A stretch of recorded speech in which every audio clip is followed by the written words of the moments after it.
Hugh, it's a lot of discussion on the station this week about Nick Sirianni, about Jalen Hurts. Yesterday, we were going back and forth about who's the bigger concern moving forward. This the long talk. A lot of long talking. We did a long talking yesterday. So man. this morning, though, I didn't hear a long talk, but I heard something really interesting. Jason Kelsey was on, right? Every Thursday morning, he's here with the morning show. And it's always enjoyable to hear Jason talking here about the team, and specifically this morning, Jalen Hurts. And Hugh, Jason Kelsey said something this morning that really caught my attention. And I think you probably agree with what he said, but I'm driving in today, and I heard Jason say that he believes Jalen Hurts is getting better. He's playing better. Say he's in a really good spot right now. And it was just the phrase and the word, he's getting better, because it bothered. It was not triggering, but it just made you like, Exactly. Because I look at it and I say, I don't see that. Now, I don't think, again, I'm going to make it clear, I think Jalen Hurts is a good quarterback. He's an above-average quarterback. I like Jalen Hurts. But I view it as 2 years ago, he was a top 5 quarterback in the NFL, and then he slipped back to, whatever he was last year, let's say like the 15th or 13th best quarterback. And I'm watching him this year, and I feel like he's in that range again, where he's above average, he's good, he's done some good things, but I don't feel like he's playing like a top of the NFL quarterback, whether that's top 5 or whatever. So to me, I can't wrap my mind around how he's getting better. Hugh, I know you agree with Jason's sentiment. So why do you think is he getting better? Well, Joe, that's why I'm here, because it's okay to feel the way that you feel, because when a lot of people grade their quarterbacks, that's one of the first stats that they go to is the interceptions. Right, of course. Turn it over the ball. And, you talk about the stat line where they talk about, the plus-minus turnover ratio and things like that. And most times if you're on the negative side of that, you don't really win football games, but Jalen has. I look at it like this. Jalen, in his first few years as a quarterback, and I think Ike alluded to this a little bit yesterday, he didn't throw the ball as much. So much so the year I think that we went to the Super Bowl, his passing attempts were about the same as Marcus Mariota's.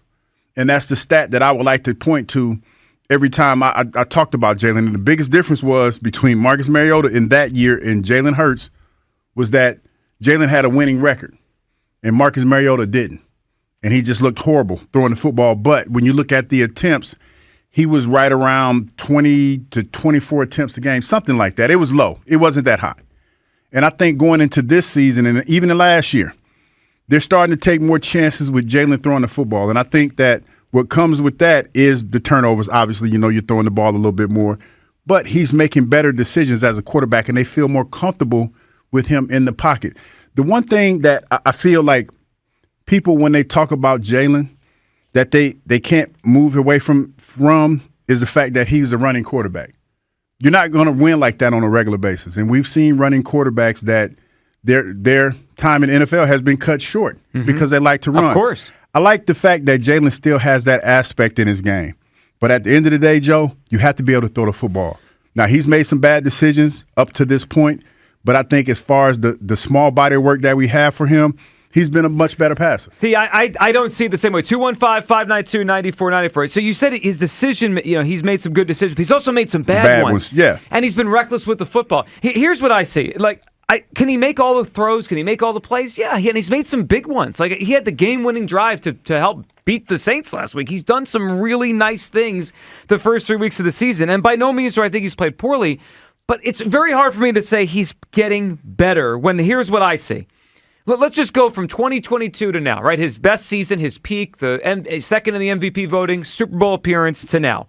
Year by year, his interceptions have gotten more or worse, however you want to say, right? His interception percentage keeps growing. That's not good. His yards per completion is going down. So he's creating less explosive plays, turning the football over more. His passer rating has gone from 101.5 to 89.1 to 85.9. His sack percentage is going up. So he's taking more sacks by percentage. He's throwing more picks by percentage. His passer rating is going down. And he's completing in terms of explosive plays less. Like they just yards per catch or completion less. It's not like the ball's going down the field. It's just hard for me to wrap my mind that he's getting better. Now, maybe 6 weeks from now, Hugh, as he's more into Kellen Moore's offense, maybe he will. Maybe I'm just missing. I don't know. 215-592-9494. Because it caught me. Because you said it yesterday, and I was thinking about it, that he is, even though the numbers aren't there, he's getting better. And Jason said it today. So, like, you're saying it, Jason's saying it. Maybe I'm missing it because it looks to me, at least statistically, he's getting worse. Well, You look at it like this. And again, I understand where you're coming from, but look at it like this. As a defender, because this is how I look at it. The first year when Jalen jumped out there and he came on like gangbusters is because there was really not a book on Jalen. So, we ran the RPO. I saw a lot of plays on SportsCenter because at that time I was in Atlanta. For the most part of that season, I was in Atlanta. Sure. And I saw a lot of over-the-top plays. They did. I saw a lot of plays down the field.